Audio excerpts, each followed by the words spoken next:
how's it going?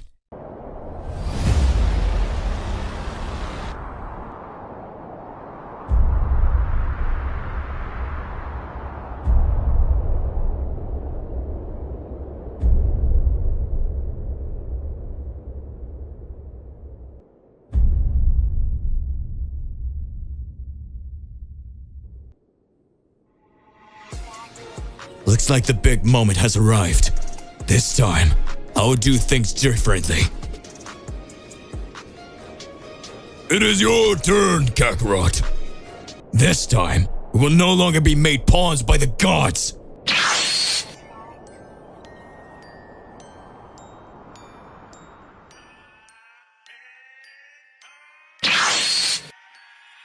Goku, you are in total disadvantage in fighting Mr. Beerus' Hakai form, but even so, he keeps smiling. This time, I already made my decision. What was your choice, Mr. Goku? Will you join us and become a destroyer? I've waited a long time for this, son Goku. It's time to define who will be the destroyer of everything. Just like the thought of the gods, I've never agreed with anything, and thinking that you can choose what you want whenever you want and make mortals your own pawns make me extremely frustrated for that. My choice is to become a god killer, a true killer of the gods.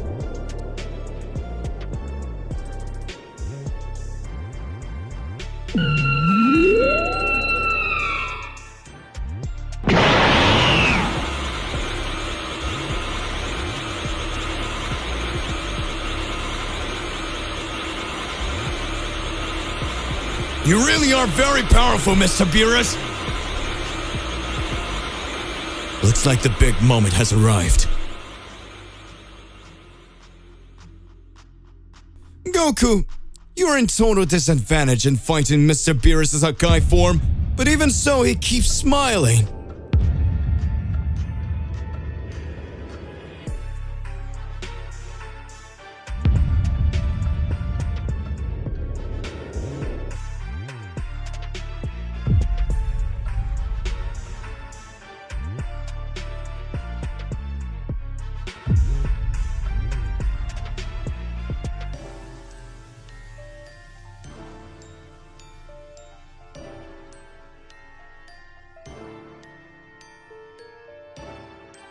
I've saved this transformation to use against you!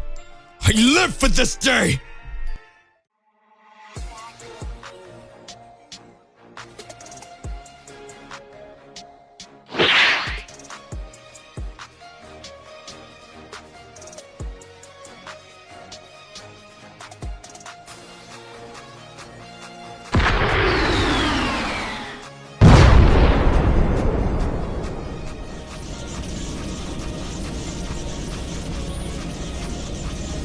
It doesn't even look like it's the true same Lord Goku as before.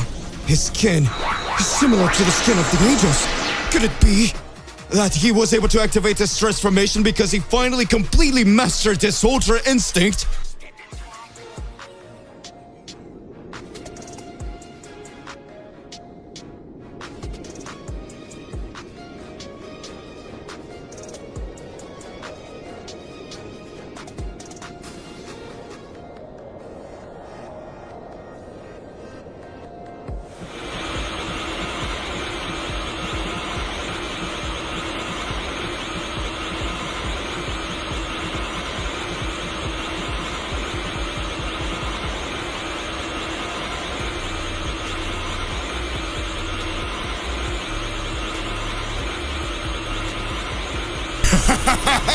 Son Goku, you had no chance. I always knew that.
Mr. Beerus.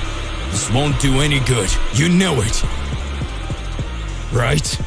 This time, we will no longer be made pawns by the gods.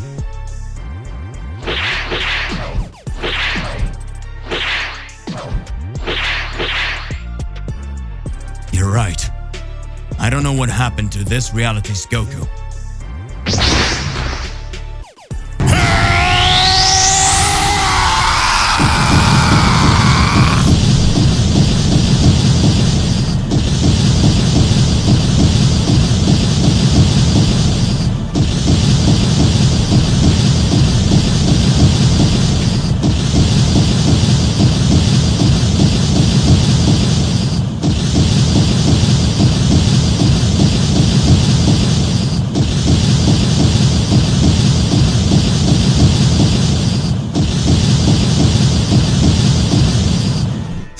What incredible power is that?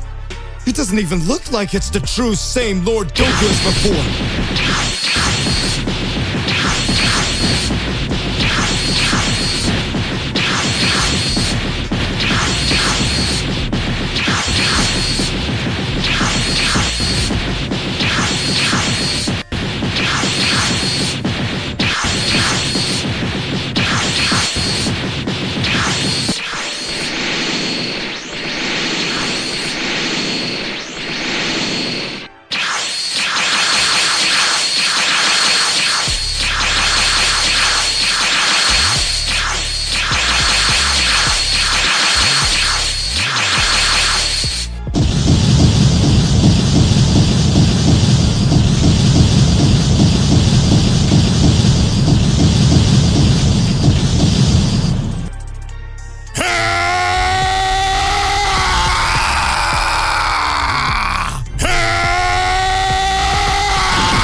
Son Goku, you had no chance. I always knew that.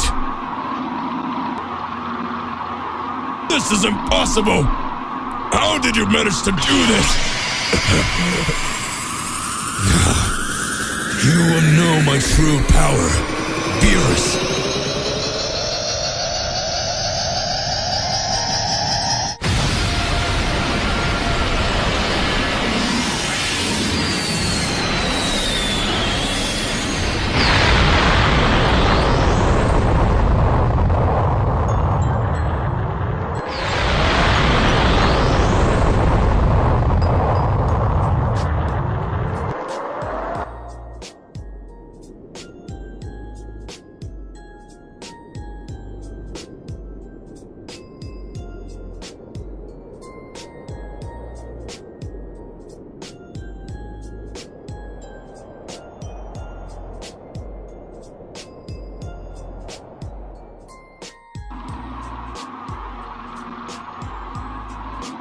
Goku! Oh, you've changed a lot!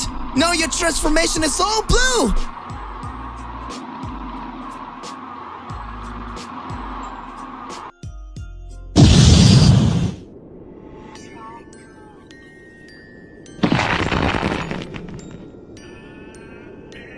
His skin is similar to the skin of the angels. Could it be that he was able to activate his transformation because he finally completely mastered his Ultra Instinct?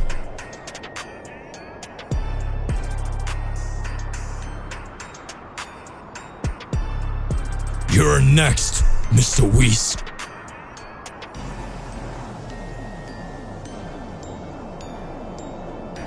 So that's it.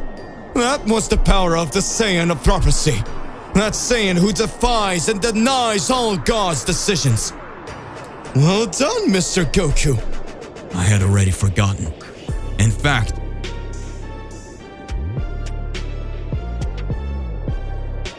this whole time I just wanted to forget, but I lost them all.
how's it going? Just here to remind you to click the like button, subscribe here to the channel so you don't miss any videos and stay well inside our entire universe of Dragon Ball. Without further ado, let's get started.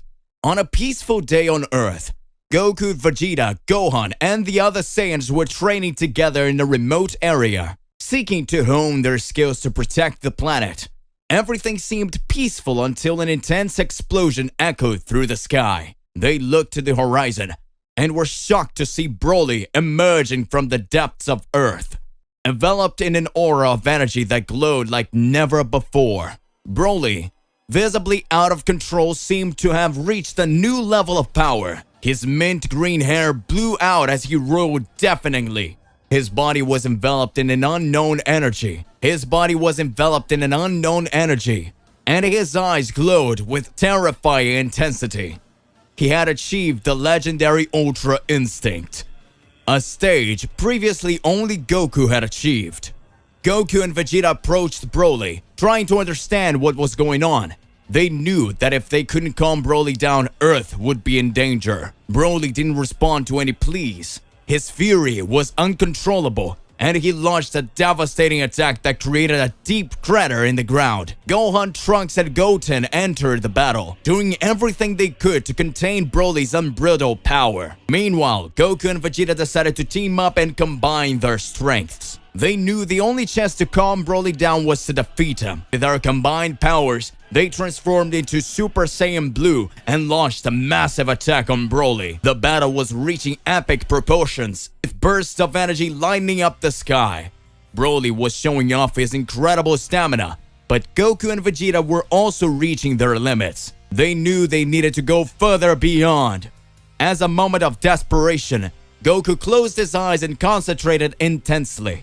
His aura started to change, and he entered his Ultra Instinct state. Vegeta, seeing his friend achieved his new power, also went all out and joined Goku in Ultra Instinct. With Goku and Vegeta now in their Ultra states, the battle took a decisive turn. They were incredibly fast and agile, dodging Broly's attacks with ease.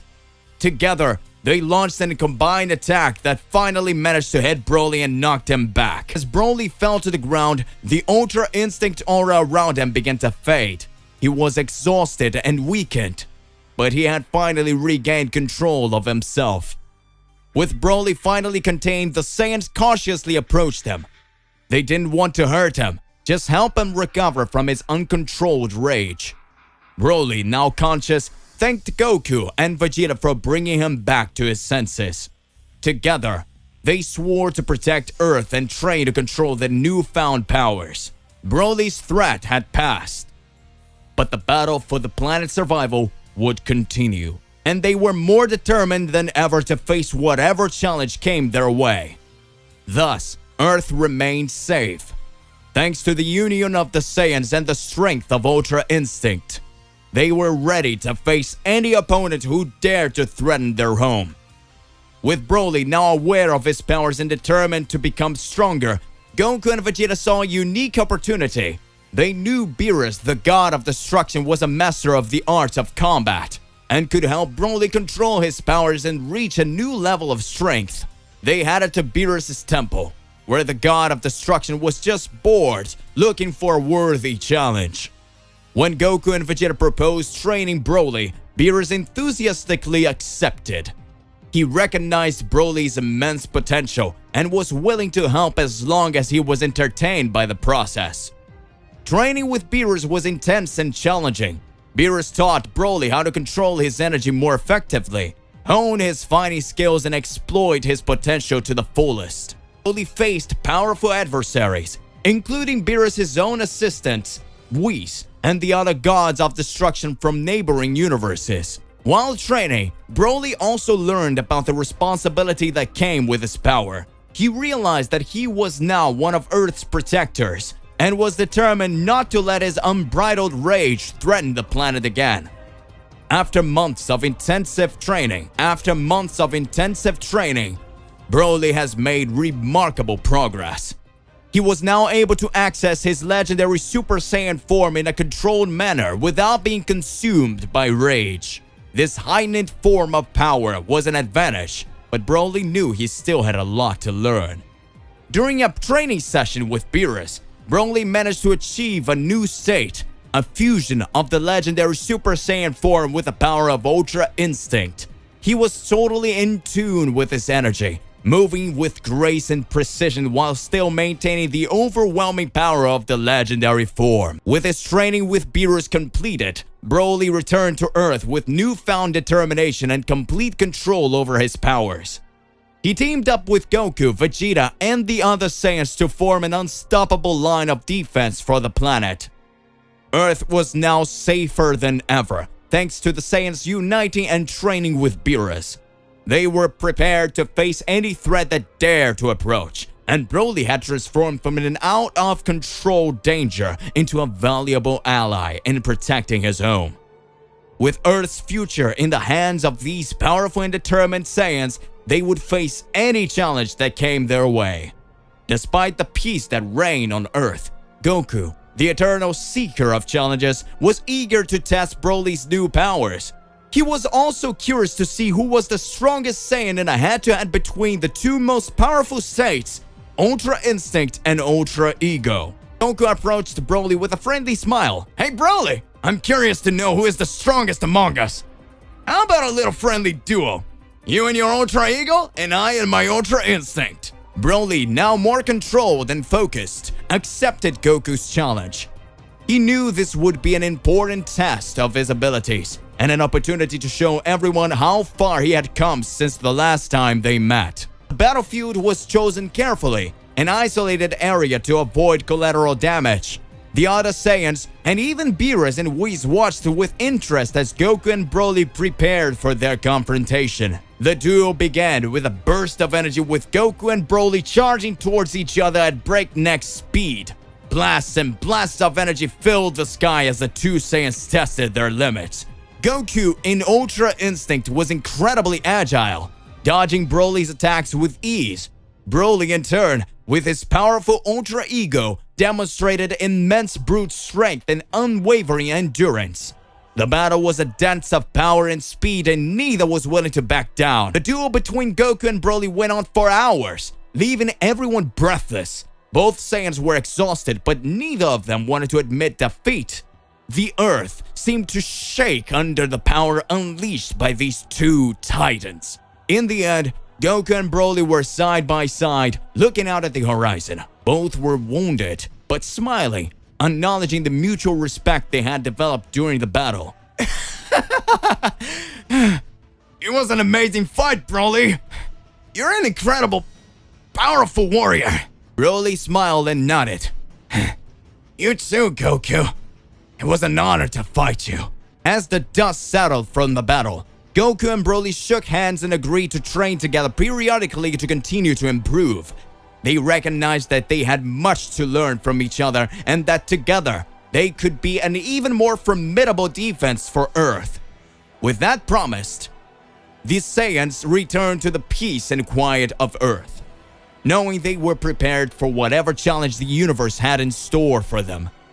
The friendship between Goku and Broly grew, and Earth remained safe, protected by their combined determination and power. A long time ago, in a universe filled with warriors and gods, Goku, the legendary Super Saiyan, was more powerful than ever. He had mastered Ultra Instinct and became one of the most formidable warriors in the multiverse. However, this growing fame and power aroused the envy of the gods of destruction. The gods of destruction, led by Beerus, the god of destruction of Universe 7, began to plot against Goku. They feared that his power could threaten the balance of universes and planned to imprison him in the Time Chamber, a hidden dimension where time flowed differently. Beerus and the other gods of destruction chose Whis, Goku's trainer, as an accomplice in their betrayal.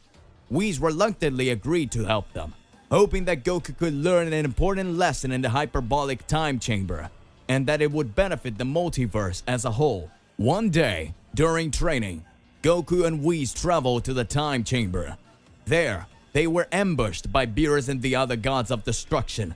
Goku, confused and betrayed, tried to resist, but the combination of divine forces was overwhelming. In a final act of desperation, Goku used his teleportation technique to send a message to his friends and family before being trapped in the hyperbolic time chamber. Inside the time chamber, time moved in a peculiar way. For Goku, it felt like an eternity. He trained tirelessly, pushing his limits and honing his skills. Meanwhile, in the outside world, his friends and family started looking for him. Knowing something was wrong, Gohan, Vegeta, Piccolo, and the other Z fighters gathered their strength and set out on a journey to rescue Goku from the hyperbolic time chamber. Meanwhile, Goku faced unimaginable challenges within the mysterious dimension, including powerful enemy residing there. Over time, Goku began to realize the true reason for his imprisonment in the hyperbolic time chamber. He learned to master his power even more and to control his anger and impulsiveness. His journey to self-discovery has transformed him into a wiser, more balanced warrior. As his friends and family approached the hyperbolic time chamber, Goku finally reached a level of power that would allow him to escape the dimension. However, he also understood that his release could have catastrophic consequences to the multiverse. As Goku was about to be rescued, he had to make a difficult decision: stay in the hyperbolic time chamber to prevent his power from being used for destruction, or return to the real world and face the consequences of his release. The story culminates in an epic showdown between Goku and his friends, now aware of their motives for betrayal, and the gods of destruction. Goku, with his enhanced power and newfound wisdom, must protect the multiverse from any threat that may arise. Dragon Ball: The Awakening of the Time Chamber is a story of redemption, power, friendship, and balance between universes, showing how Goku became not only the strongest warrior, but also the guardian of the multiverse. Goku was finally on the verge of escaping the hyperbolic time chamber, his muscles tense and his aura pulsing with untamed energy. He stared blankly at the portal that would take him back to the real world, but his mind was filled with fury and confusion. Beerus, the god of destruction, was standing beside the portal, watching Goku with a sardonic smile. He looked relaxed, as if this was all just a game to him. Beerus, why did you do that? Why did you imprison me here? Oh, Goku, you still don't get it. We did this for the good of the multiverse. Your power was becoming a threat, and we needed to make sure you didn't get out of hand. You had no right to make that decision for me! I could have helped keep the balance in other ways! But you're so impulsive, Goku. Sometimes it takes a drastic act to teach a lesson. That doesn't justify what you did. You betrayed our friendship, Beerus. Friendship is a funny thing, isn't it? Sometimes you have to sacrifice one to protect something bigger. Goku was furious, but he also knew he couldn't afford to let his anger get the best of him. He focused on his ki, controlling it precisely, and took a step towards the portal. I won't stay here anymore. I will go back and face the consequences of my actions, whatever they may be. Are you willing to do that? Even after everything? I am a warrior, Beerus, and warriors take responsibility for their actions. They don't run away from their mistakes. In one swift movement, Goku hurled himself through the portal back to the real world, leaving behind the time chamber that he shivered with the energy unleashing during his intensive training. Beerus looked at the closing portal and sighed deeply.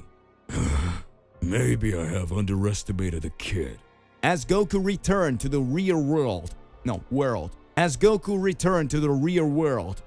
he was determined to make amends with his friends and family, while at the same time showing the gods of destruction that he could be a valuable ally in their quest to balance in the multiverse. The story was far from over, and the fate of the multiverse was once again in the hands of the legendary Saiyan.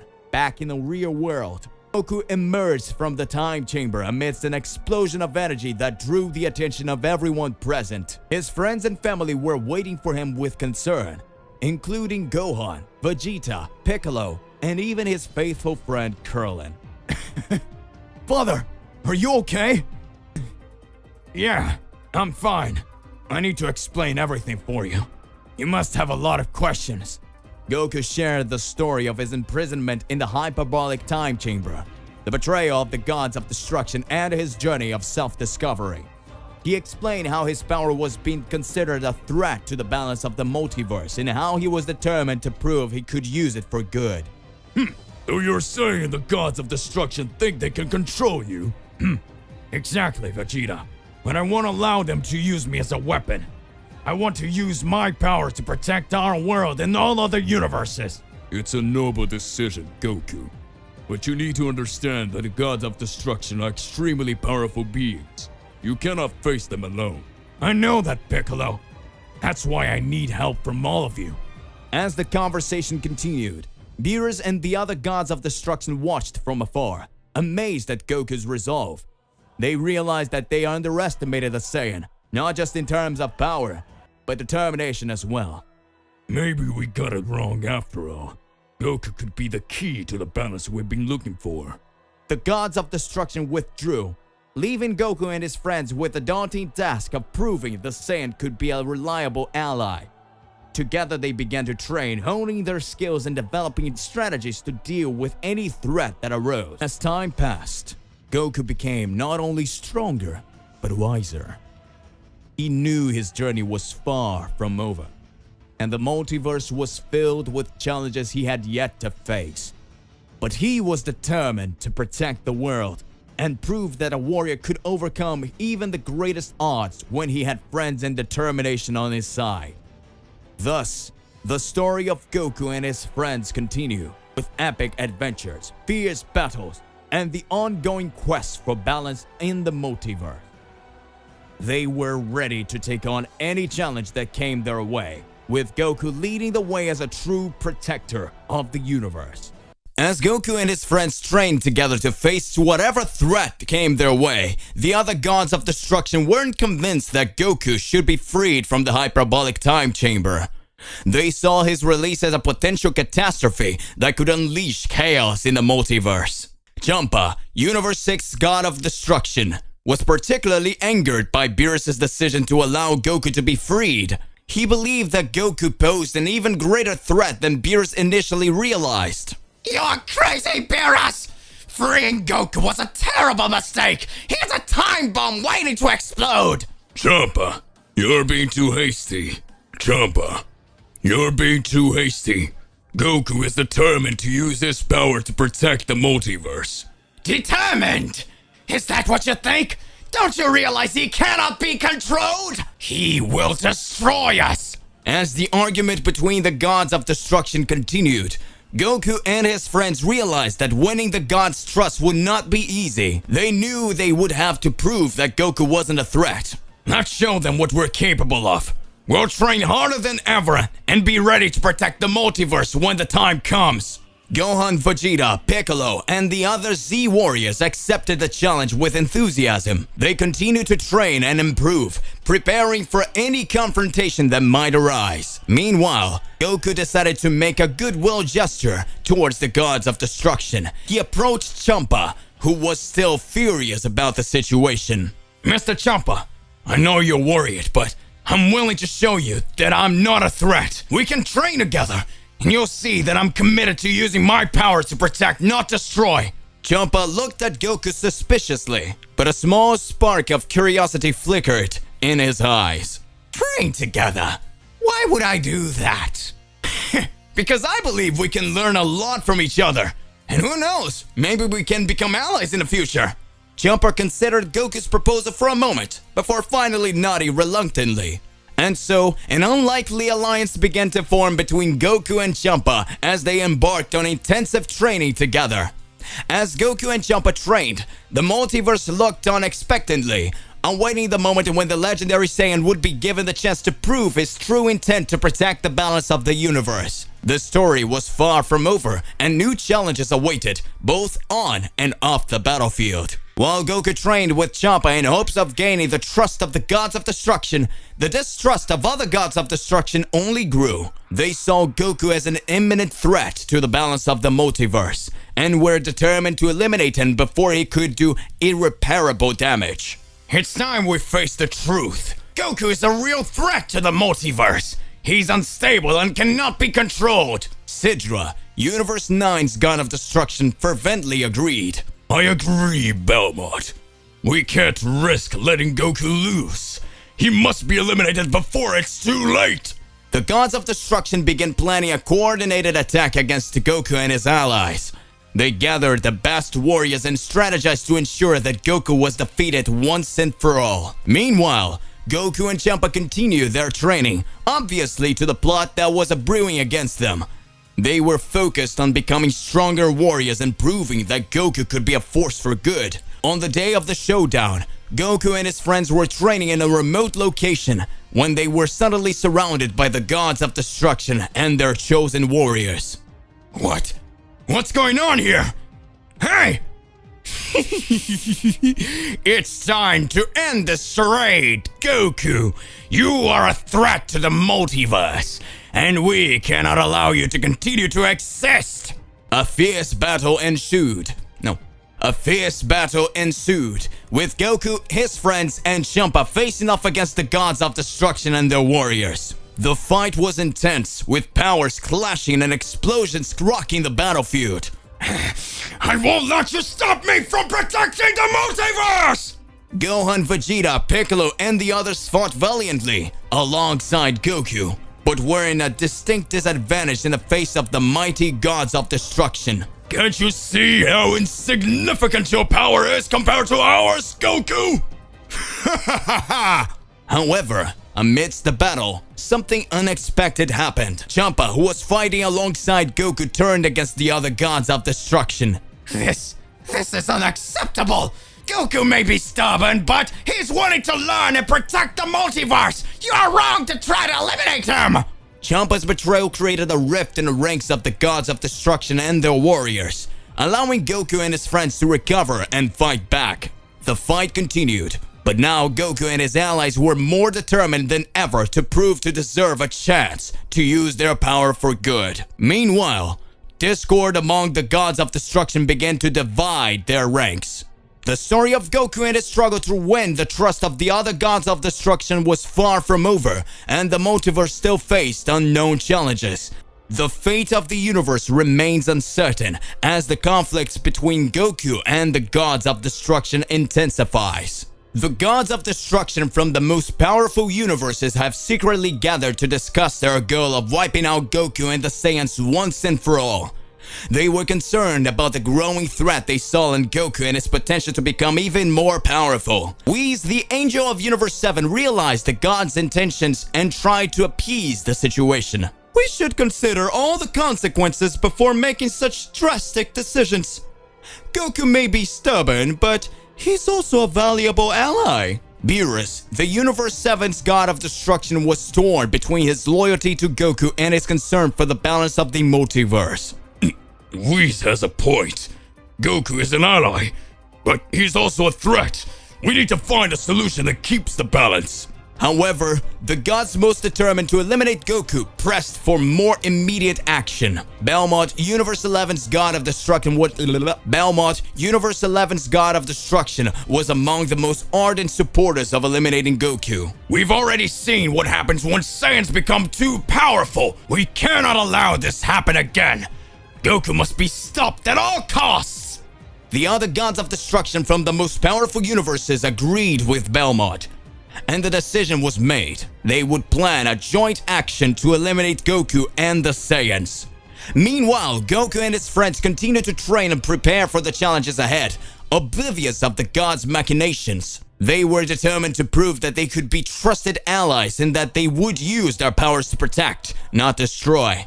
The impending battle between Goku and the Gods of Destruction was about to change the course of the multiverse, and the fate of all universes hung in a precarious balance. The next phase of the story was about to begin, and the tension would only increase as the confrontation loomed. Belmont was determined to eliminate Goku and the Saiyans, and his resolve was so firm that he began to get into heated arguments with the other Gods of Destruction who were still hesitant to take this path. Enough of the arguing and hesitating! Goku is a real threat! And if we don't act now, it could be too late! Hellies, Universe 2's Goddess of Destruction tried to defuse the situation, worried about the consequences of such a drastic action. Belmont, are you willing to risk the balance of the multiverse? Eliminating Goku can have unpredictable repercussions. Arak, Universe 5's God of Destruction, agreed with Alice. Maybe we should look for an alternative solution. A way to control Goku instead of eliminating him. Belmont, however, was adamant on this decision. I won't risk it anymore. Goku and the Saiyans are a threat that must be eradicated. If you're not willing to follow, I will do it myself. Whis, the Angel of Universe 7, watched the discussion with concern. He knew that the situation was getting more and more intense and that an imminent battle could unleash chaos in the multiverse. Beerus, we need to do something to prevent this from happening. I agree, Whis. I'll try to talk to Belmont before things get worse. Beerus approached Belmont, trying to defuse the situation. Hey, Belmont. I understand your concerns, but we need to consider all options before making such a drastic decision. Goku is a valuable ally, and perhaps there is a way for us to work together to keep the balance. Belmont looked at Goku suspiciously, but the seed of doubt was planted in his mind. The argument between the gods of destruction continued, now with a tinge of uncertainty, as the fate of Goku and the Saiyans remained uncertain, hanging in the balance of the gods' decision. History was about to enter a new chapter full of challenges and tensions. Belmont, Universe 11's God of Destruction, was determined to have his point of view prevail on the threat Goku posed to the multiverse. He began to emphasize how Goku's actions during the Tournament of Power had jeopardized the existence of all universes involved. We cannot ignore the fact that due to Goku's impulsive actions, almost all universes were erased during the Tournament of Power. He is a constant threat to the survival of all of us. The other gods of destruction listened carefully to Belmont's words and began to reflect on the events that transpired the Tournament of Power. They remembered the intense fights, the universes that were erased, and the devastating consequences of Goku's actions. Sidra,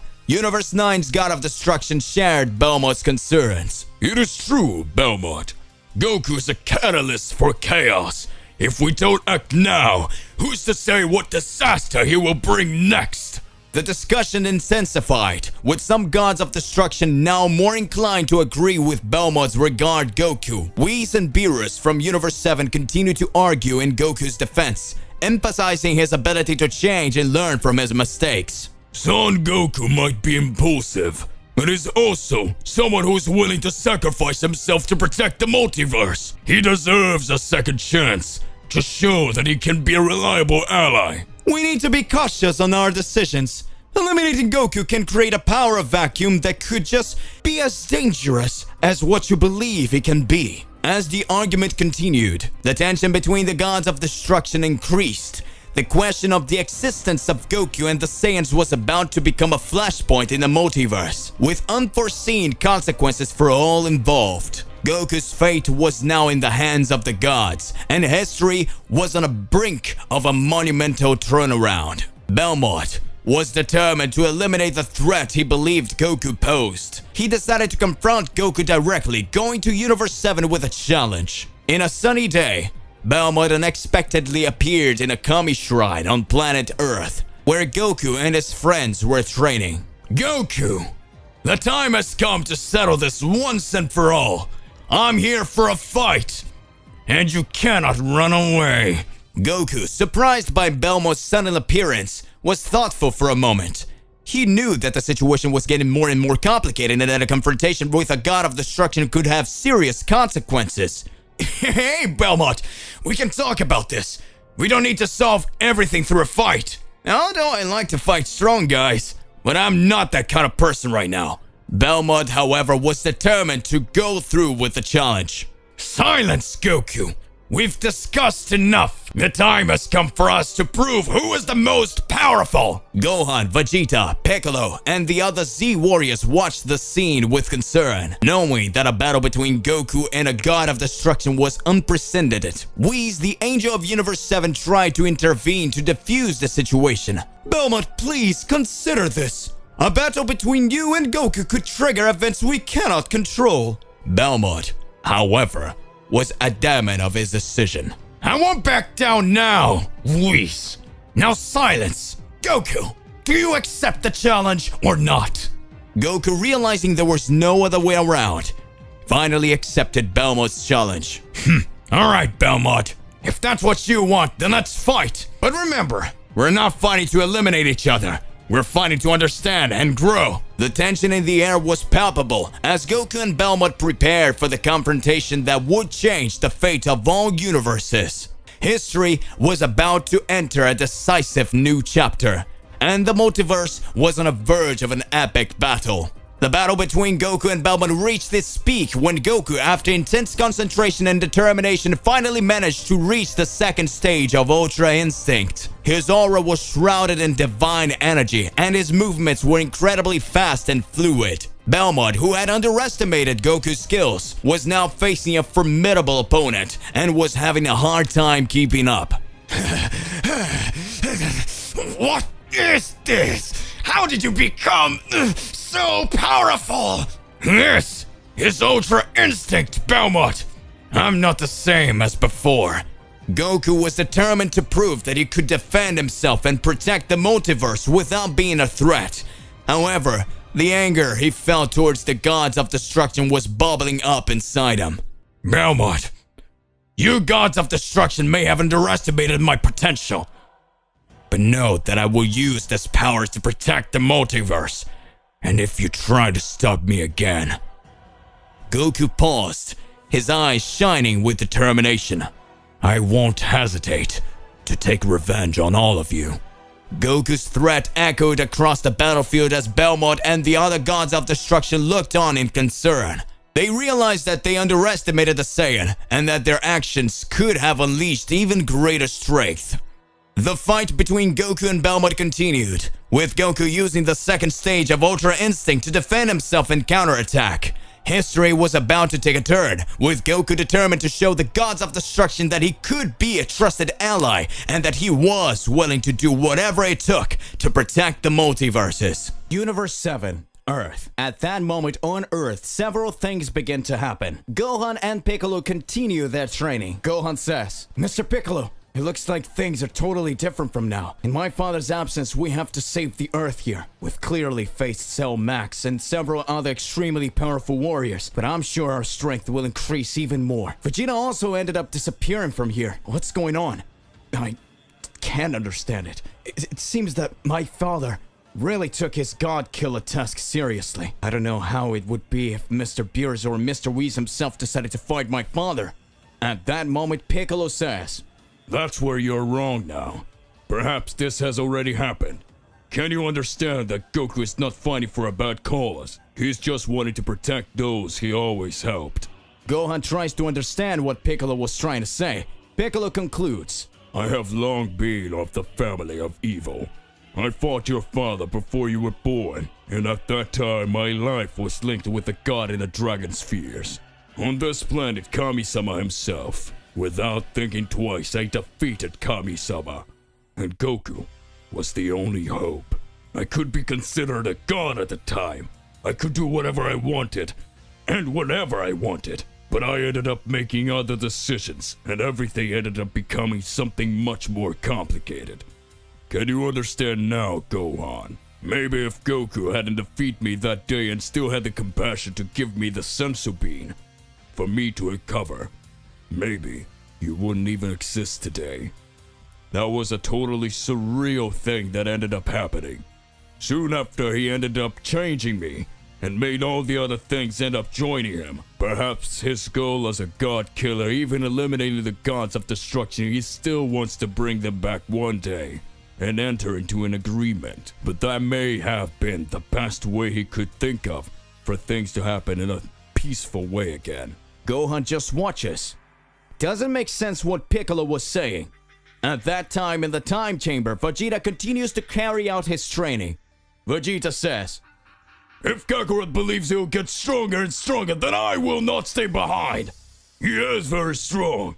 Now I will show that the great Vegeta will be able to reach unimaginable levels of strength. He thinks this God Killer power is very powerful skill. He didn't see anything. The great Vegeta with my Ultra Ego transformation will be able to defeat any enemy and show extremely gigantic skills because I am the Prince of all Saiyans, the most powerful being of all existence! Vegeta continues training, right now on the planet Beerus. Does Beerus the Destroyer return alongside Whis to his planet?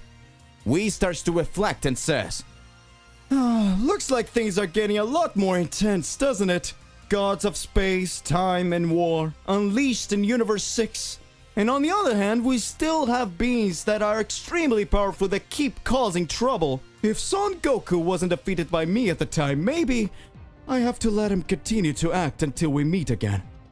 Oh, he really became more powerful. I think that after millennia, I will do something that I haven't done in a long time. Whis looks at Beerus and speaks. What do you intend to do, Mr. Beerus? At that moment, Beerus says, Perform a new training in the Chamber of the Gods. Isn't that fantastic, Whis? Observation. The Chamber of the Gods is similar to the Time Chamber, where the gods train in an empty dimension to become much more powerful. Beerus decided to undertake the new training. The God of Destruction recognized the strength of the mortals and decided to become much stronger than he already is.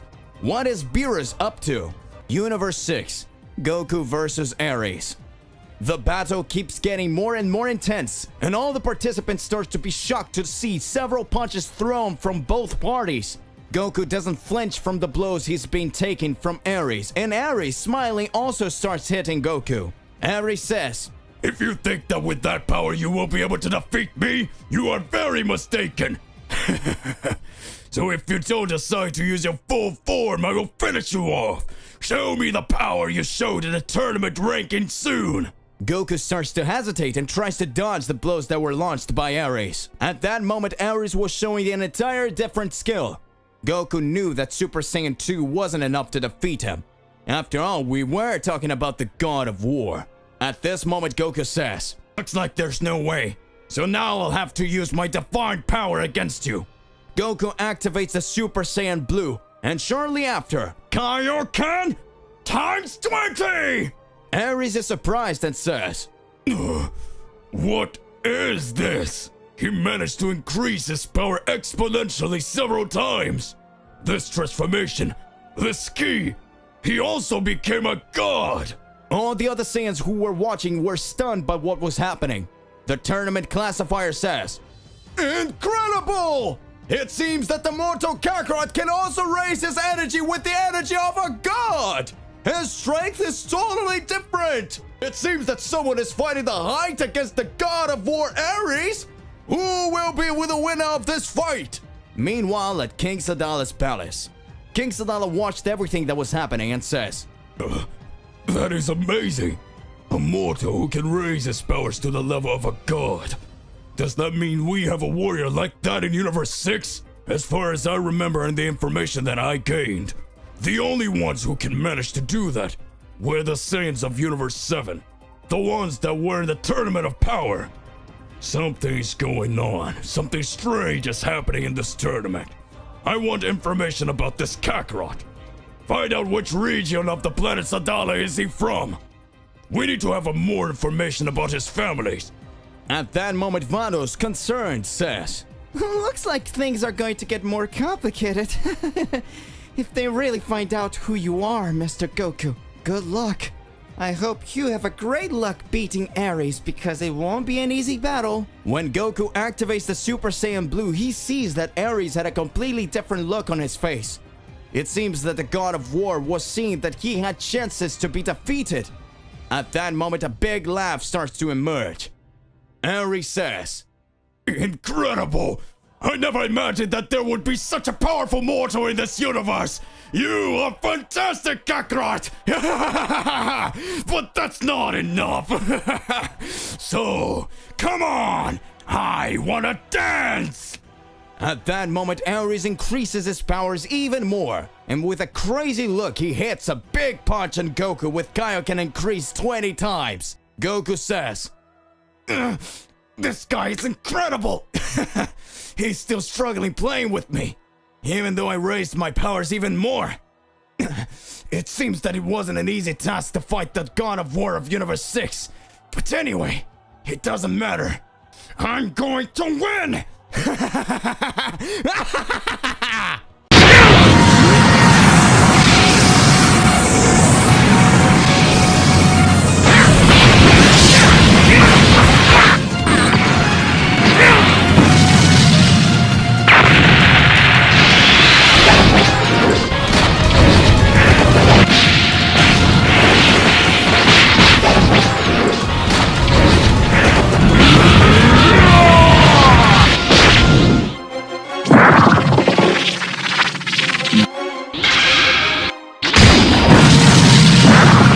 Big impacts were happening in Universe 6.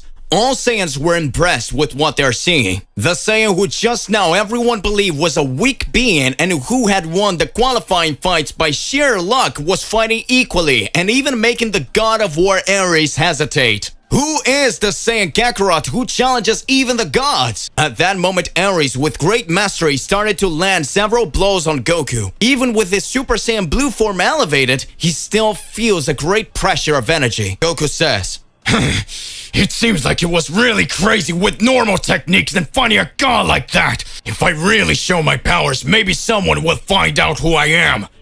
But I don't have a choice.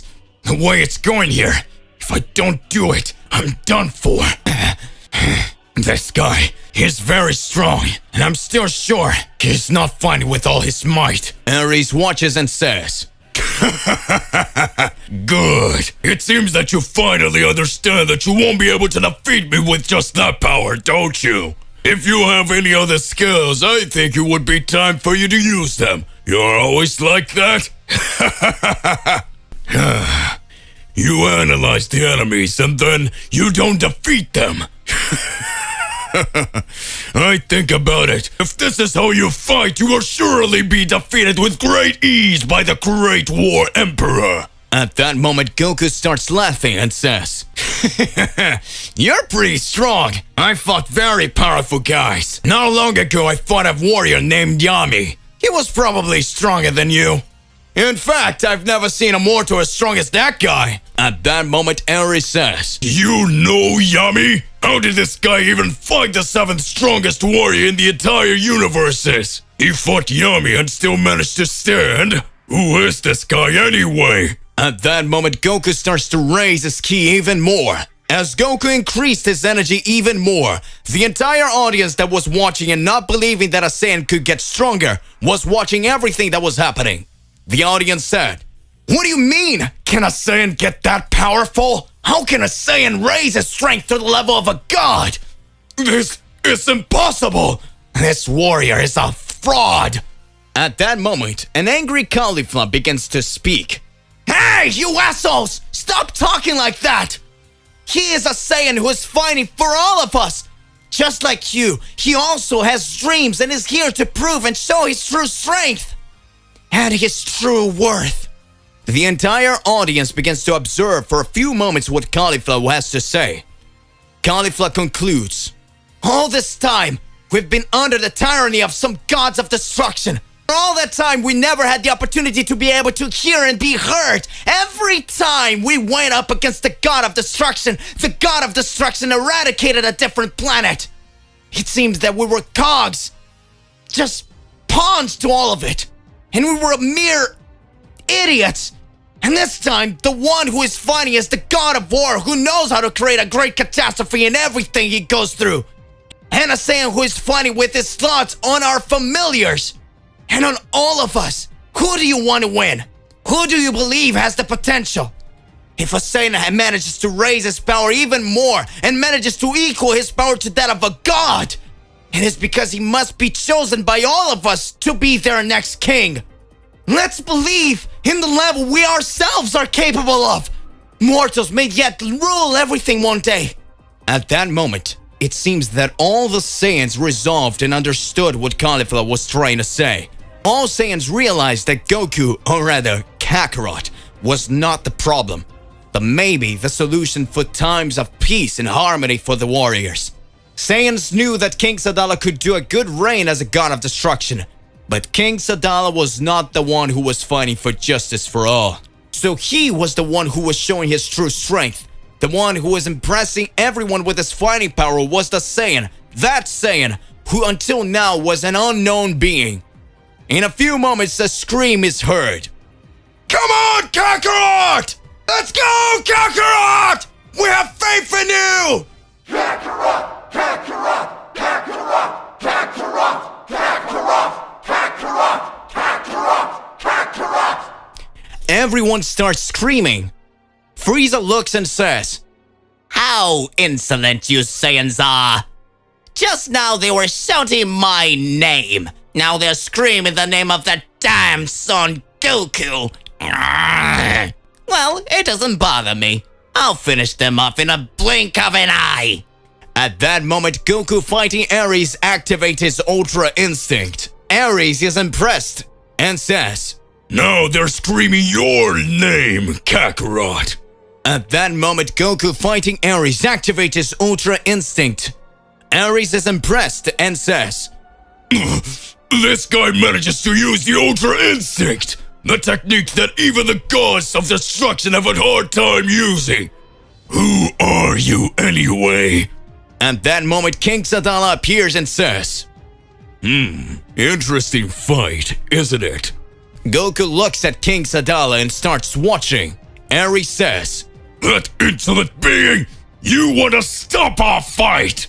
If you try to do something like that, I'll never forgive you! At that moment, King Sadala says, This is nothing more important, but we have a false classification here in this tournament.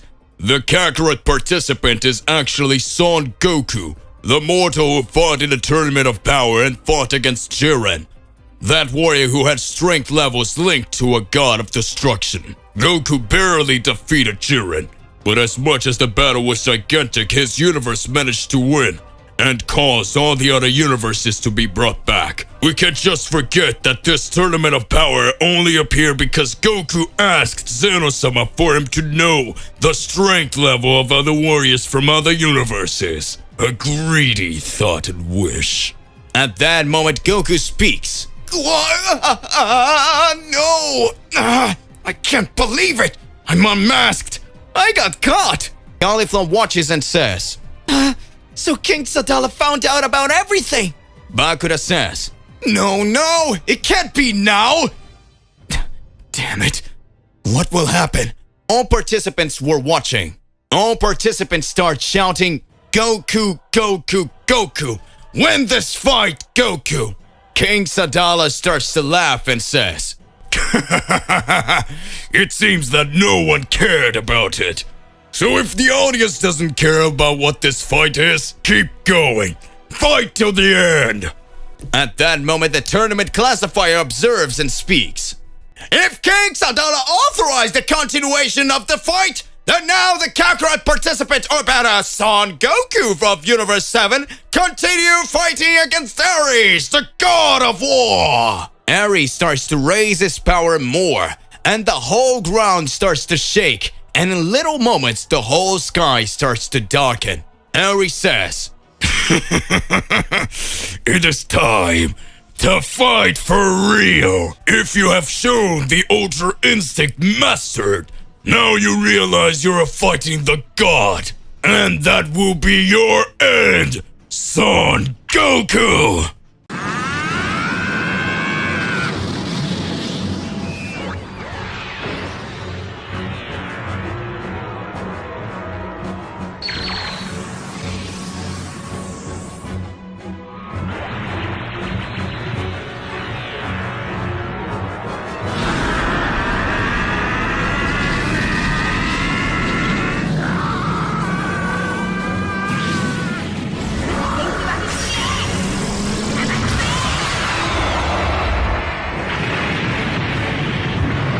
Ultra Instinct, the technique that all the gods of destruction find it difficult to utilize. To perform Ultra Instinct, the user needs to have a lull in their body, having a total peaceful energy and at the same time a very sharp fighting instinct. Few mortals can perform this skill, but that Saiyan who was always prepared to fight and face challenges managed to reach this level of power. At that moment we can see Goku with his eye Ultra Instinct fighting the God of War of Universe 6. It seems that the height of the struggle was coming to an end. Who will win this battle, Goku or Ares? All Saiyans were excited to see Goku battle. The mortal Universe 7 fighting Ares, the God of War. The king of the planet Sadala watched the fight and said, I don't think I'll stay here watching this anymore. It seems I already know who will emerge victorious from here. At that moment, Vados watched and said, It seems you didn't care much about the warrior who fought in the Tournament of Power. It seems you didn't care much that the mortal who fought in the Tournament of Power is here in your universe. Isn't it, King Sadala? At that moment, King Sadala says, If he's here, then something must be going on. Strange things ended up happening. Champa, the god of destruction of this universe, and I heard that Liquid, Belmont were also eliminated. Don't tell me the elimination of these gods of destruction has something to do with this mortal. Vados gets serious, but right after she smiles and says, And only time will tell us. And at that moment, King Sadala starts to smile with a completely different look from before and says, Incredible. So for the first time, I will be able to fight someone so strong and show all my powers. King Sadala will show his true Saiyan fighting instinct. What will be the true level of King Sadala? Back to Goku and Ares' fight. Ares sees that Goku has raised his Ultra Instinct and advances to attack the Universe 7 Saiyan. Ares tries to throw several punches at Goku, but at the same time he does not manage to land any blows. Ares says, This is impossible! How is he managing to escape the blows of the God of War? How is he managing to raise such a powerful energy? It doesn't make any sense! Just a few minutes ago he couldn't even match his movements with mine! Now he was showing totally different skills! How do you do that, Son Goku? You entered this tournament pretending to be another warrior, and now you are even getting the affection of all the participants! I will never forgive you! Never! This universe will be mine, and you will be defeated. I will become the new god of destruction and rule over everything. At that moment, Goku, dodging all of Ares' attacks, begins to have a completely different look on his face. That Goku who was laughing throughout the battle and excited about the whole fight started to have a totally different perspective of the fight. Goku says, You all this time said you were going to become the new god of destruction and make everyone just your dispatches and make everyone just watch whatever you're doing. Do you think I as a mortal would accept that? All Saiyans only live in quiet moments and try to do the best for their families and their people. Even the king of this planet, from what I understand, wants to bring calm and peace among everyone. And you, being the god of war, instead of thinking about having control over the wars, do you want the war to continue? You want to create people just so they can destroy others. That's why I became a real god killer. If a god wants to cause some intrigue, trouble, and wants to destroy some good family, I will finish off this god myself. I'll show you how to fight for real. If it's to break the heavenly rules to end some mistakes that are causing something against mortals, I'll do it. I am Son Goku from Universe 7, the true god killer! At that moment, Goku's countenance changes, and Goku charges directly at Ares, and begins to launch several attacks at the God of War. Goku's Ultra Instinct form looked totally different. Goku was at his much higher power. Caulifla says, This is amazing! It looks like Mr. Goku is totally different than when he first showed his powers to me, and is managing to elevate his form to a much greater level. Is this the true power of Lord Goku? So he was playing with me all this time? Wait, he was playing with me all this time? You miserable old man! You're going to teach me how to fight like that. I need to get stronger. At that moment, Bakura says, This is amazing. Even though Ares has totally high powers, Lord Goku's powers managed to get much stronger. All this that is happening makes it seem like the God of War is a mere child, afraid of a mortal who ended up surpassing his powers. No one believes what they're seeing. No one is believing. Neither am I. Goku increased his powers more and more. Ares was scared to death and says, No! Damn it! That can't happen! You are not human, you're not mortal! You are the slayer of gods! I don't believe you! I won't let you kill me! I won't let you beat me! Deadly sphere of destruction! Supreme strike of the God of War! the moment Ares energizes his great burst of energy, the tournament classifier says, "It looks like Ares, the God of War, is getting ready to deliver his final blow!" At that moment, Goku stands in the sky, flying like a shining star, and says, Now this will be your end! Let's get this over with! Kame! Kame!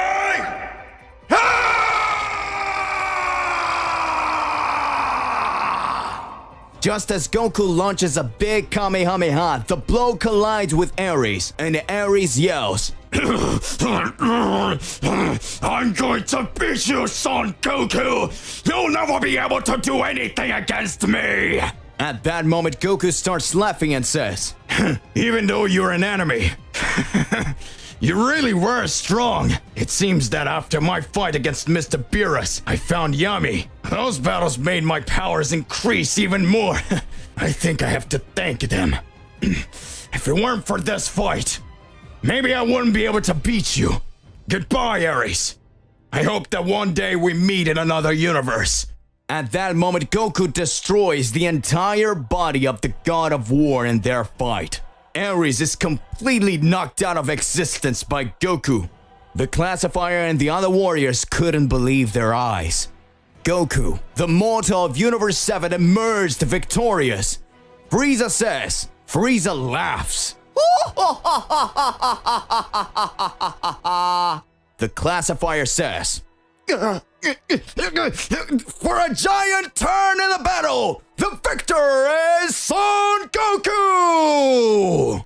Goku at that moment deactivates his Ultra Instinct transformation and says, looks like I won. King Sadala smiles and says, Soon we will start.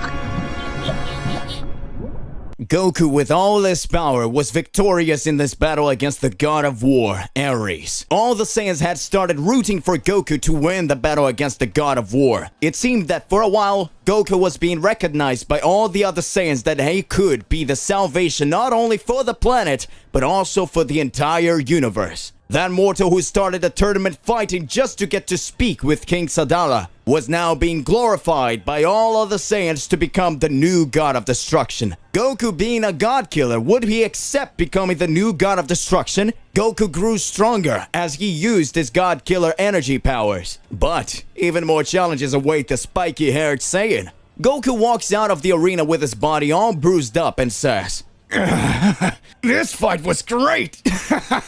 This guy's really strong! If you weren't from my past fights, I certainly wouldn't have been able to defeat that guy! A God of War, huh? Does that mean that there are several other types of God that are here in these universes? Aren't they just gods of destruction? They aren't, right? I hadn't even thought about it. It could be that these things can get even more complicated, right? Strange that each God of destruction has a different goal. It seems that each one wants to make his reign as if he were going to create his own rules. I wonder, what the Xeno-Sama and the High Priest are thinking in the midst of all this? Palace of the Xeno-Sama.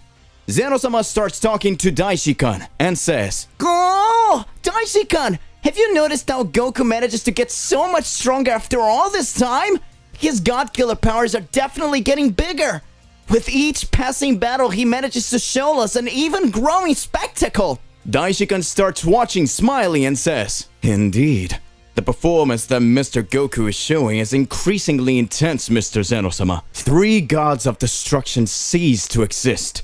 It seems that soon we will have very drastic changes in the universal rules."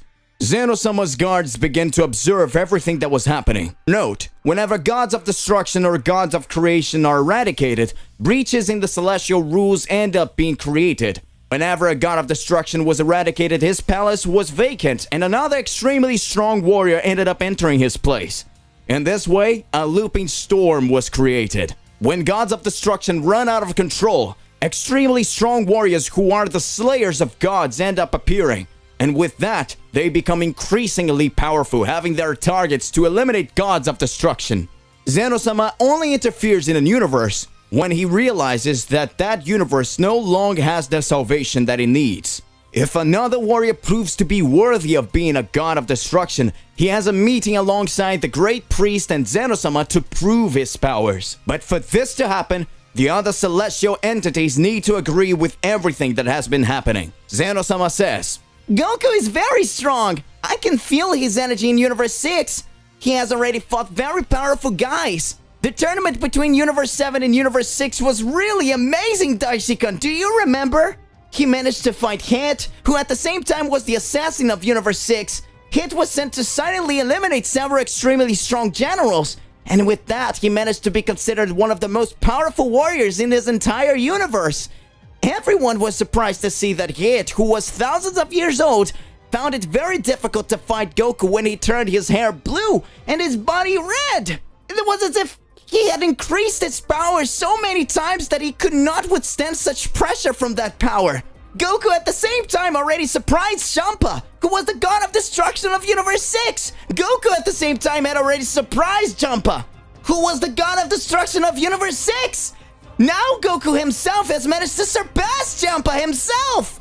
Daishinkan starts to laugh and says, "I need to be careful, otherwise soon he will want to surpass even the angels."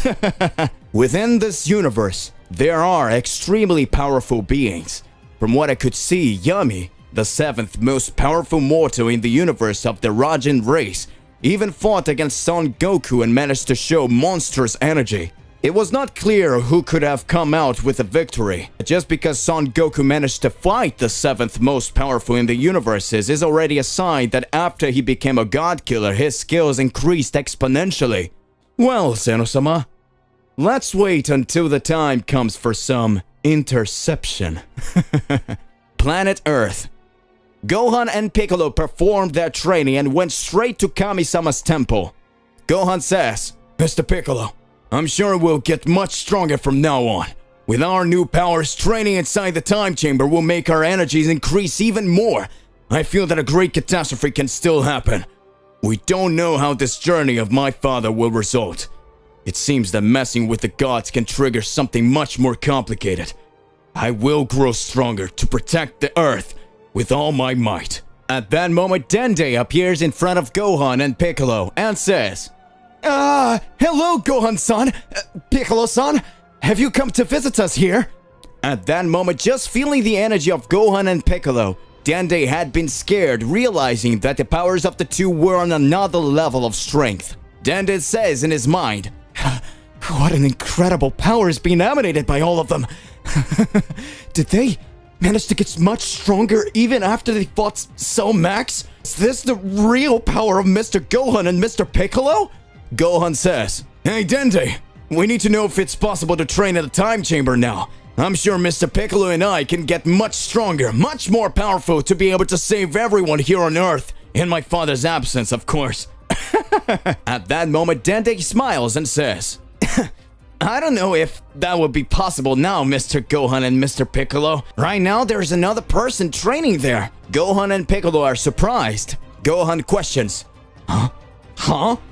Who's training there, Dende?" At that moment, a great shudder takes place in the temple of the Kami-sama. Gohan and Piccolo are startled by the great shudder that occurs. Gohan says, What monstrous energy is that? Piccolo says.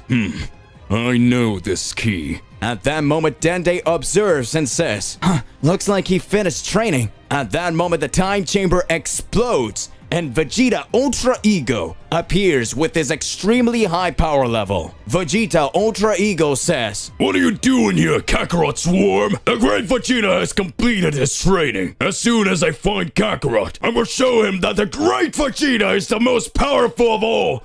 My Ultra Ego reached a level never seen before! Ha ha ha ha ha! Vegeta finally finishes his training. While Goku is in Universe 6, increasing his powers in the fight against the gods, the Z Warriors continue to train. It seems that somehow the Z Fighters know that the path of a God Killer can bring even greater complication to the universes. What will Goku do in the midst of all this?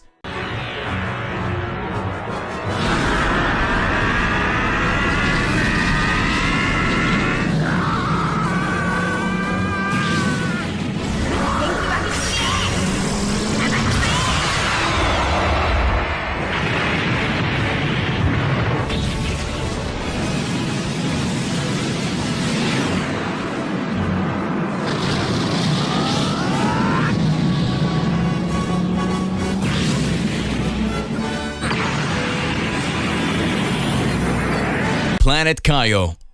Lord Kaio begins to observe all the changes that are happening in space and time, and he had noticed that 3 extremely powerful beings had arrived at the entrance of the dead, and were talking to Emma Dio. Lord Kaio says, Very strange. What is happening? I can no longer feel Goku's energy in Universe 7. His energy is directly concentrated in Universe 6. Now he's being named a God Killer, but apparently he's only attacking the gods of destruction. Despite that, if you think about it, if he was going to attack the other gods too, he would be doing something like Majin Buu. Just thinking that Majin Buu destroyed several planets and wanted to create the greatest catastrophe. All the Kaioshin gods were eradicated by the demon Majin Buu. This makes us have to reflect on what a being with extremely high powers is capable of doing. But if you think about it, Majin Buu was a demon. In this case, Goku has a totally different rationale. After all, he himself defeated Majin Buu to save the Earth and all the universe. I'm getting so confused. Goku, what are you up to eradicating the gods? Universe 6. After Goku has fought Ares and defeated him, the break for the final fight for the Tournament of Destruction would be one day. Goku will fight Frieza. Since Frieza has reached his black form, his powers have been immeasurable. No one knows how far his strength is limited. Once Frieza easily defeated, Goku and Vegeta in their strongest forms of Ultra Instinct and Ultra Ego. But now, Goku reached the God Killer stage, and Vegeta the second stage of Ultra Ego. A great battle will still begin. Goku is in the recovery room eating like there's no tomorrow. Caulifla is eating at an average pace though, while Bakura is eating at a much slower rate than Goku and Caulifla. Bakura starts watching and speaks. You two are eating very little. What? How are you eating so much? Even though you're Saiyans, you're eating too much. It seems that your stomachs are endless. Goku says, I'm starving. Ever since I started fighting Mr. Beerus, then Yami, and even Ares, I didn't have food as delicious as this. Hey, send me more food. Talking with her mouth full. So your secret is to eat a lot, isn't it, old man? I'll show you that I'll get stronger than you by eating more than you. Send more food here too. Bakura says, what the hell are you two doing? You're going to be sick. Meanwhile, on the B side of the classifiers, we see Frieza with a crazy smile and saying, that miserable son Goku managed to win the fight against the god too. That means he's now called the God Killer, the true killer of gods. It reminds me of every scrumptious attitude he's had since I met him. From the beginning, I always pushed my powers to extreme levels. Frieza sits on a bench and begins to reflect. Flashbacks to years ago. Frieza has been by his father's side for years on his ship. King Cold says, my son, Saiyans are extremely funny beings, aren't they? Even though they are totally inferior beings, we can still wonder about the powers they have to show. Sometimes I don't know if it's my mistake, but I always imagine that they could be much more powerful than all of the beings of other races. This race is really strange. They have tails. These tails. This way of transforming themselves into giant apes when looking at the moon. I cannot understand all that is happening. It seems that they are like primate warriors that have always been evolving. Just like our race that has always been evolving. It seems that the only race that can keep up with us and reach unimaginable levels is the race of these primates. At that moment, Frieza looks with an angry look at King Code and says, Are you trying to say that these useless, insolent Saiyans are superior to us? King Code looks and speaks. No. On the contrary, son. Frieza watches and says, My father, don't worry about it. I am your heir, and better, the emperor of the entire universe. And I already know exactly what we must do to end all of this. These Saiyans, from what I can understand, are a great threat to all of us. We will never be defeated by all of them. We have a giant army. I, the great Frieza, will eradicate one by one in this race until the moment there's nothing left. At that moment, King Code is looking at Frieza, trying to understand why he would attack that race that always provided services to Frieza's army. Frieza responds, These Saiyans are insolent beings, and I'll never forgive them for just existing! Frieza starts smiling and laughing at the same time. Times pass, and Frieza destroyed the Saiyan's planet. Back to current times. Frieza, after having his reflection, concludes, I had managed to accomplish practically all my goals until you appeared. The Saiyan race was practically eradicated, but you appeared. You started to cause the biggest catastrophe alongside your idiot friends. That son of a bitch of yours attacked Dodoria. Then the miserable Vegeta eliminated Dodoria and Zarbon. Afterwards, even the Genio Force were eradicated by them. But worst of all was you. None of them were a match for me. But you dared to defy the Emperor of the Universe. And that was the first time I was defeated. In the beginning, your powers didn't come close to me. But as time went by, you got stronger through the fight. That spirit bomb technique almost killed me. And so everything just got worse. But I would never accept it, so I came back, stronger, until that damn son of Vegeta cut me in half and eradicated me! As if that wasn't enough, when I came back again, you with that Super Saiyan Blue transformation ended up defeating me again! Son Goku!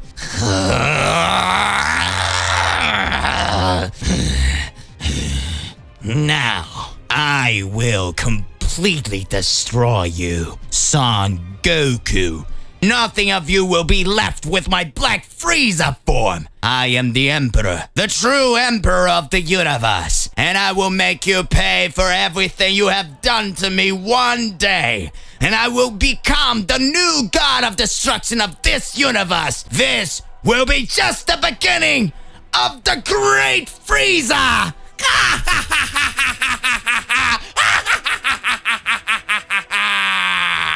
The Tournament of Power is over, and Goku is recovering after the final battle. Xeno-Sama invites him to a special meeting. Wow, that was an intense battle, but it was worth it. We managed to save our universe. Goku is surprised when a portal opens before him and Xeno-Sama appears. Hello, Goku. I really enjoyed the tournament. It was very exciting. Xeno-Sama, what brings you here? I'm glad you enjoy the tournament. Goku, ever since I saw you fighting, I've been thinking of something interesting. Have you heard of the gods of destruction? Well, yes, Beerus is a god of destruction, right? He is incredibly powerful. Exactly. But did you know that there's always a parallel between the gods of destruction and the Supreme Kais? When a god of destruction dies, the Supreme Kai also dies. And vice versa. It keeps the balance. Cool. But what's the deal? Well, Goku, I've been watching you. Your passion for fighting, your strength, and your pure heart. I kept thinking, what if the balance between the gods of destruction and the Supreme Kais was a little different? Huh? Different how? What if you, Goku, became Universe 7's new gods of destruction? You would maintain the balance between creation and destruction in a unique way. Me? A god of destruction? But I love fighting, not destroying things. Of course, Goku. Remember that being a god of destruction does not mean that you will only destroy. You will also have a responsibility to ensure that the balance is maintained. This is quite complicated. I need to think about it. Sure, Goku. You don't have to decide now, just think about it. It would be a unique opportunity to use your strength to protect the universe in a different way. It's true. I always wanted to protect our universe. I will consider your proposal, Zen-chan. Great! There's no rush. Just know that you have a unique potential, Goku. The portal opens again. Thank you, Zen-chan. I'll think about it and talk to my friends too. See you later, Goku. No matter what you decide, I look forward to seeing you in the future. The portal closes, leaving Goku brooding over the unique proposition that has been made to him. Goku returns to Earth and decides to discuss Xeno-Sama's proposal with Beerus. He meets with Beerus on his planet. Hey, Beerus! Lord Beerus! We need to talk. Oh, is that you, Goku? What do you want now? I'm not in the mood for jokes. It's not a joke, Beerus. Mr. Beerus. I had a conversation with Zen-chan and he made me a proposal. What? A proposal? What is that? He asked me if I would consider becoming Universe 7's new god of destruction. What? How dare you do this without consulting me? Does he think he can replace the god of destruction just like that? Hey, calm down, Mr. Beerus. He just asked me. And I said I'd think about it. I didn't make any decisions. This isn't something you can just think about. Being a god of destruction is a serious responsibility. And you just like to fight. You have no idea what it means to be responsible for balanced destruction. I know it's an important decision, Mr. Beerus. I wouldn't take it lightly also. But I thought I'd discuss this with you before I do anything. Discuss? You should have come to me right away. And now what? Will you challenge me for the post of God of Destruction? What? No, Mr. Beerus. I'm not trying to challenge you. I just wanted to share this with you because I know it affects our universe. Oh, you think you can just tell me and I'll take it? You're lucky to be my friend, Goku. Otherwise, I would just be turning you to cosmic dust right now. I'm not trying to take your place, Mr. Beerus. I'm just trying to understand the full implication of this decision. If you think it's the right thing to do, I'll respect your position. You have no idea what you're getting into, Goku. Being the god of destruction isn't all power and fight. It is a responsibility beyond your comprehension. I understand it's a serious responsibility, Mr. Beerus. That's why I'm talking to you before making any final decision. Do what you want. But know that if you accept this, you and I are going to have some serious fight to decide if you're truly worthy of that title. I expected nothing less from you, Mr. Beerus. And even if things change, our friendship will never change. Don't get sentimental. Just get out of here before I change my mind and destroy you and this entire planet. Right, Mr. Beerus. See you later. Goku leaves the palace, leaving Beerus lost in thought. Meanwhile, Goku knows he has a lot to consider before making a decision that could affect not only his life, but the balance of Universe 7 as well. Daishinkan, the Grand Priest, has a meeting with Xeno-Sama to discuss the proposal made to Goku. They are in the Great Priestess Hall. Your Excellency, I would like to discuss the proposal made to Son Goku. The idea of making him a god of destruction is quite intriguing, but it also raises concerns. Daishinkan! Of course! I'm curious to hear your opinion. Please feel free to share your concerns. Thank you, Excellency. Goku is an exceptional warrior and has demonstrated impressive skills in countless battles. However, being a god of destruction requires more than just brute strength and the will to fight. Xeno-Sama? Go on, I'm listening. Being a god of destruction requires a delicate balance between creation and destruction. They must understand the consequences of their action not just on Earth, but throughout the universe. Destruction is a necessary part of the cycle of life, and a god of destruction's role is to ensure that it happens in a balanced way. You're right, Daishinkan. Goku has a pure spirit and an insatiable desire to fight and overcome challenges, but he also demonstrated compassion and a strong sense of justice. That is one of the concerns. His compassion and desire to protect may conflict with your role of destroying when necessary.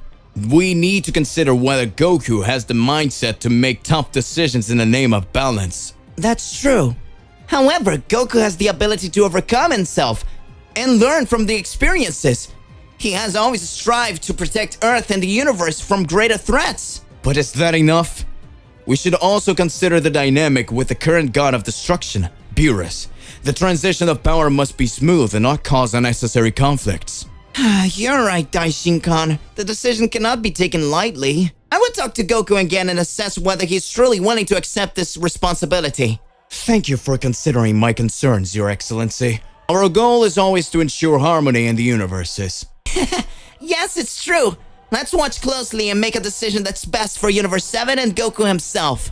The discussion between Daishinkan and Xeno-Sama reveals the complexity of the proposal to make Goku become a god of destruction. While Goku may be an exceptional fighter, concerns about his mindset and emotional balance are legitimate.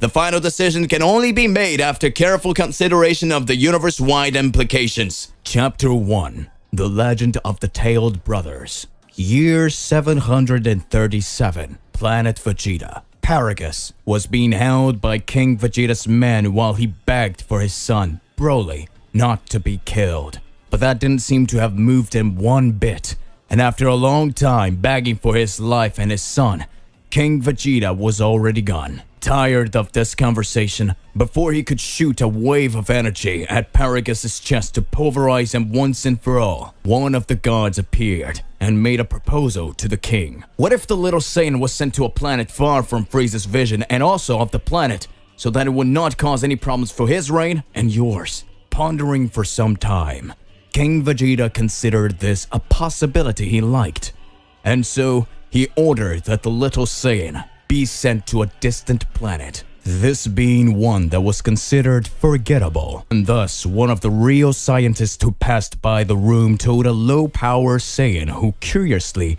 although with the fight power of 2, the little Saiyan known as Kakarot managed to make little Broly cry, demonstrating to have a great potential. But of course, continued to be doubted due to the incredibly low fighting power, even for a child Saiyan. And if even then, the little Saiyan died at the hands of the legendary Saiyan, who would even care? And after arguing for a while, King Vegeta ordered the 2 Saiyans to be sent to the planet known as Earth, while he went to Frieza's ship with the troop after knowing what Saiyan Bardock had told everyone. With that, Broly and Kakarot were sent to Earth. But while they were traveling to the planet, Frieza decided to pay Planet Vegeta a visit. Planet Earth. Weeks later, after weeks traveling through the vast northern galaxy, the capsules containing the 2 small Saiyans finally landed on the blue planet. But due to the speed they entered the atmosphere, they end up falling with great force in a place known as Paozu Mountain, thus making a gigantic rumble next to a huge crater. Not far away, an old man known as Son Gohan heard this noise while tending his garden. So, he headed towards the forest, where he thought the noise had come from. After searching among the various bamboo grooves, he found 2 small ships next to each other, and curious, he went to check what they are. But when he got close, the doors began to open, and from there were revealed 2 small babies that looked strangely quiet. After judging that there was no problem, he decided to take them to his home before determining their fate. Not long after, Mr. Gohan realized that what he thought was the youngest started to get more aggressive, while the oldest, who although frustrated a lot, especially if the youngest cried, seemed to be much calmer, which more made Gohan believe that he would be the father of the 2, even though they are at the same age. After a while, it seemed that the 2 young people seemed to be liking the old man, but during a walk, The two little ones were being carried in a basket that he was carrying because they were going through a very narrow path. But while everything seemed calm, Kakarot started to tease the Broly. But before they started causing any bigger problems, Broly ended up losing his balance and by reflex took little Kakarot along. And so the two young people fell off the cliff and hit their heads, thus becoming unconscious. Desperate because he thought that his boys had died, he goes to them and notices that they are still breathing, and so he took them home so that he could take care of their injuries, and after days of taking care of them, they finally woke up, but without any memory of what happened to them. And not knowing their names even though he had known them for a considerable time. He decided to name them in honor of his grandparents, and thus Kakarot received the name Son Goku, while Broly was called Son Jingu. And growing up as brothers, Son Gohan knew that although they were two innocent children, they carried power. A power that he could only feel, but without knowing how. But on a certain day, the surprise of seeing how powerful they could be was not so nice. On a full moon night, Goku ended up seeing the full moon outside the house, and that made him turn into a gigantic monkey that attacked whatever was in front of him. Afraid of losing Goku, Gohan tried to control the beast, which unconsciously tried to crush the old man, which would happen if Jingu didn't intervene and hold the great foot of his beast, which made him see his own strength. Looking for a way to contain the beast so that Goku would return to normal before hurting himself or hurting them, Gohan noticed that perhaps their tail would make them turn into these beasts. And gathering some energy he had, he shot a small sphere of energy that was enough to cut off Goku's tail, causing him to immediately return to his normal state and due to the exhaustion, pass out naked on the ground. Jingu and his grandfather took Goku inside, hoping everything would be alright. And when they left him on his bed right after changing him, Jingu started to think that it's better to avoid looking at the moon for fear of causing a problem even bigger. And knowing that this incident would hardly be the last, he decided that he would have to be exempled by being a younger brother. So while his brother is usually innocent and playful, Jingu has a more caring and serious personality. Years passed, and while Gohan was busy tidying up his house, Goku and Jingu went to catch a fish for lunch, and as they returned, something ended up hitting Goku in the back. And thinking it was a monster wanting his fish, he launched at the sir, while Jingu just watched, and after a few seconds, something comes out of the monster, and that thing was actually a blue-haired girl, very angry because her car was broken. And after things were clarified, Goku and Jingu meet Bulma. After getting to know each other, Bulma tells why she had come to this place. It was to look for a mystical artifact known as the Dragon Ball, and she came to ask if they hadn't found one, and not knowing what they are, they decided to just invite her into the house, and taking the opportunity so that she could meet their grandfather, which Bulma was a little embarrassed at first because she misunderstood the message, because Bulma thought it was like meeting the parents of the beloved, but due to Goku's innocent nature of saying, of course, because that's where the food is, she ends up just accepting it. Even more so with Jingu simply appearing relaxed about a girl walking into his house out of the blue. And when they did, Jingu called his grandfather, saying that a girl had entered, and excited, Gohan decided to get some rolls for the guest, while the two caught the fish from the road. After clearing up everything about the spheres, Gohan decided to give her his sphere after hearing her motive, which was obviously to get a perfect boyfriend, and knowing that it can be dangerous to go looking for them, especially if the legends is true. He suggested that his grandchildren might follow. Hearing this, Goku was excited to have the opportunity to explore the world and maybe face strong guys, and maybe even be the strongest in the world. Meanwhile, Jingu didn't seem as excited as his little brother, because if they were, who would stay to help their grandfather with the housework? And before he could finish everything, Gohan said that it's fine, and that it would be good for them to go, since they were supposed to go with her, explore the world, and even if these fears are just a legend, they would at least have traveled to other places outside the mountain. And thus, Jingu reluctantly agrees. But on one condition: as soon as the journey ended, they would go home. As the journey in search of the Dragon Balls continued, Goku and Jingu met some friends, like Oolong, who, although he was feared due to his transformation technique, was deceived by Goku pretending to be a lost little girl, and after being defeated by his brothers, he followed the path with them due to the vitamin that Bulma made, which made him have to go to the bathroom all the time for him to say beep. Or Yamcha, who, although his way of meeting them was quite clumsy due to the fact that Goku was starving and Yamcha just wanted to steal them, along with a small scolding fight between Oolong and Puao, ended up with Yamcha being defeated when he tried to attack Goku with a sword, and Jingu stood in front of him and blocked the sword with his arm, breaking it into pieces, which made Yamcha freeze in fear and begged him to be forgiven, and in return offered him to join them in the adventure through the spheres, even more so because he would like to make a special wish to the dragon, which he didn't reveal to anyone, which made Bulma a little curious about it. And together with friends, they met their grandfather Roshi's master, who gave the two his flying cloud technique because he couldn't use it anymore, and gave Bulma his Dragon Ball in exchange for a light peek.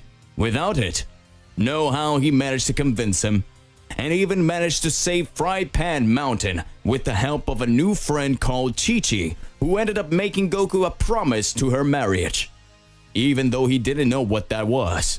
But also, along with that, they got strong enemies like Pilaf and his henchmen Mai and Shu, who were defeated by Goku turned back into the giant ape, destroying their entire castle. And shortly after the victory, Goku finds out about a martial arts tournament, and although his first reaction was one of a cheer, he soon remembers the promise he and his brother made. After reminding everyone of his promise, Jingu just places his right hand on his shoulder, in a sign of "it's okay." And after saying how much this adventure helped him to enjoy and discover more about the world, he concluded that he wasn't ready to go back to his daily routine yet, and that perhaps it would be good for them to come back later, especially since his little brother, he didn't seem to want to go back yet. Upon hearing this, Goku asked if their grandfather would agree to all of this, and after stroking his messy hair a little, Jingu said that he would tell Gohan that they would take a little longer to return, because as his brother wanted to fight in the martial arts tournament, it would not be a very mature attitude to deprive him of having fun. And that opened a huge smile on Goku's face, who quickly threw himself at his brother and hugged him very tightly, catching the flying cloud and going to the Kami Island to start training. While Jingu returned to his home in Paozu Mountain to warn his grandfather that although he thought Gohan might be disappointed, he thought it was really cool that they wanted to continue exploring the world, and even said that it would be good if he went with them to the West City, since that's where his friends are, which made Jingu much happier. And so he and his grandfather went to the city, while Goku trained under Roshi's jurisdiction, which led him to improve his Kamehameha skills and meet his best friend, Krillin. During their stay in West City, Bulma invited Jingu and Gohan to live in one of their houses inside her family's company, the Capsule Corporation, and a little embarrassed, Jingu ends up thanking her immensely, who as a way of compensating for his favor of accompanying her on the adventure of the spheres, she asks him if he would like to study with her, since she knows that neither he nor his little brother has ever been in a school before. And not knowing what that is, he decides to just stay at home helping the doing some everyday tasks, which made Bulma a little frustrated, and to take her anger out, she made an excuse that he needed new clothes, as she didn't want to be seen walking around with a person who only looks like she wears one. But yeah, of course, it was all a trick for him to carry out her groceries, But when they were returning to her house, a group of bandits tried to rob them, but they were surprised by Jingu, who without any effort managed to send them flying into an alley. Of course, measuring his strength to avoid deaths and serious injuries, which made Bulma admire him even more, not only for having defended her, but for simply punishing the bad guys without them getting serious bruises, and that made they become more connected. After a year, the tournament finally started.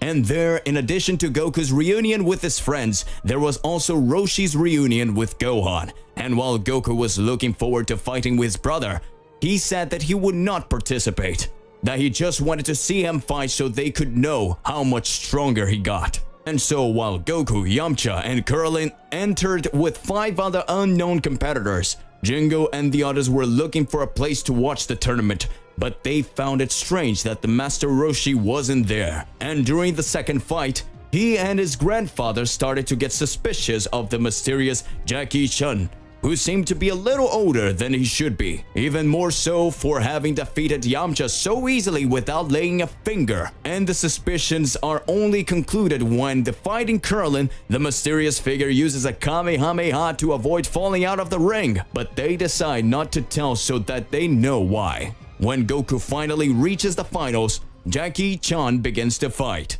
And while everyone seemed mesmerized by Jackie's skills, Jingo warned Goku where he was going to attack.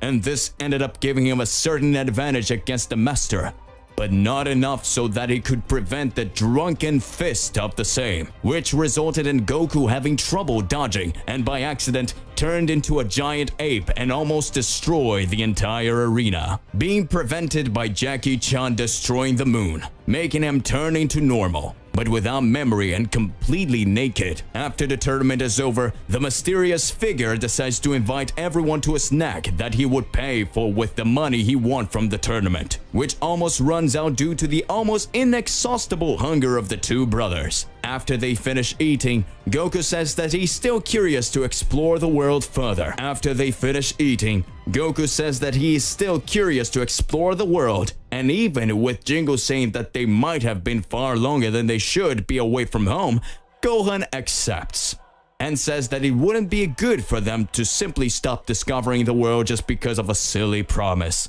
And with that said, Goku says goodbye once again to his friends and climbing on the flying cloud begins to travel in search of adventures. Goku and the revelation of the Supreme Angel. One peaceful day on planet Earth. Goku was training intensively in his county yard, always trying to surpass his limits. As he performed his exercises, he felt a powerful presence approaching, unlike anything he had ever felt before. Intrigued, Goku stopped his training and looked up at the sky, where the energy was coming from. Suddenly, a heavenly creature appeared before him. It was an imposing being, dressed in white and gold clothes, with majestic wings that seemed to embrace the heavens themselves. His name was Seraphil, the Supreme Angel. With a gentle smile, Seraphil greeted Goku. "I see that you are an exceptional warrior, Son Goku," said Seraphil in a calm yet powerful voice. "I am here to invite you to a meeting at the Celestial Temple, where I wish to discuss something of great importance with you." Curious and excited, Goku accepted the invitation right away. He summoned instant transmission and found himself transported to the Celestial Temple, a place beyond any description he had ever seen. In the Celestial Temple, Goku found himself facing a gathering of deities, angels, and cosmic beings of unrivaled power. Seraphil introduced Goku to the council and revealed that he was, in fact, the strongest mortal in this universe he has ever known. Goku was thrilled, but a doubt lingered in his mind. "But what brought me here? What do you want to discuss with me?" Seraphil looked at Goku seriously. "There is a being even more powerful than I am, a being who oversees the entire multiverse. The Supreme Primordial Angel, the one who appointed me to this role. Yet this being has remained hidden from eons, for his power is beyond any understanding." Goku was in awe and eager to meet this Supreme Being. He expressed his desire to define him and challenge him to a friendly combat. Seraphil warned Goku of the gravity of this encounter, explaining that the Supreme Primordial Angel was above the notions of combat and victory. He represented cosmic balance and harmony between all universes. Even so, accepting Goku's wish, Seraphil led him to a dimension where the Supreme Primordial Angel resided. Before Goku was an overwhelming presence of energy, a light that could not be looked at directly. A soft, reverberating voice echoed in his mind. Goku, exceptional warrior, I see your pure heart and your constant quest for challenge and overcoming. Goku responded excitedly. It's an honor to meet you. It's an honor to meet you, Primordial Supreme Angel. Seraphil has told me about you and your immense wisdom. The Primordial Supreme Angel explained to Goku the importance of protecting existence and universal balance, and how his power transcended any notion of battle. Goku, moved, understood that this encounter was an opportunity for spiritual growth and understanding of the universe on a level never before imagined. Goku spent time in the realm of the Supreme Primordial Angel, learning about the intricate workings of the multiverse, how each being's creation affected the entire cosmos, and the importance of protecting cosmic harmony. He also understood that physical strength was only a small part of the true power. With a heart full of gratitude, Goku returned to planet Earth. He shared his experiences with his friends and family, reinforcing the importance of protecting your world and everyone else. While continuing to train and fight, Goku also devoted himself to cultivating his spiritual knowledge and his connection to the universe. And so, Goku not only expanded his combat horizons, but also his understanding of the role he played in a vast and complex cosmos. Keeping alive the flame of the warrior who always seeks challenges, but also understanding the value of protecting existence in all ways, its shapes. While Goku was immersed in the search of cosmic knowledge with the Supreme Primordial Angel, the god of destruction Beerus and his assistant Whis began to notice disturbances in the fabric of the universe. They felt a different energy, a presence they couldn't ignore. Beerus, always curious and a little temperamental, decided to investigate the source of this disturbance along with Whis. The two gods traveled across the universe following the trail of this mysterious energy. Eventually, their quest led them to the Celestial Temple, where they were confronted by Seraphil, the Supreme Angel. Beerus, Whis, it's an honor to have you here, greeted Seraphil in their calm, collected voice. Beerus eyed Seraphil suspiciously. Who are you? And why is your energy causing such a stir in the universes? Whis, on the other hand, looked more serene.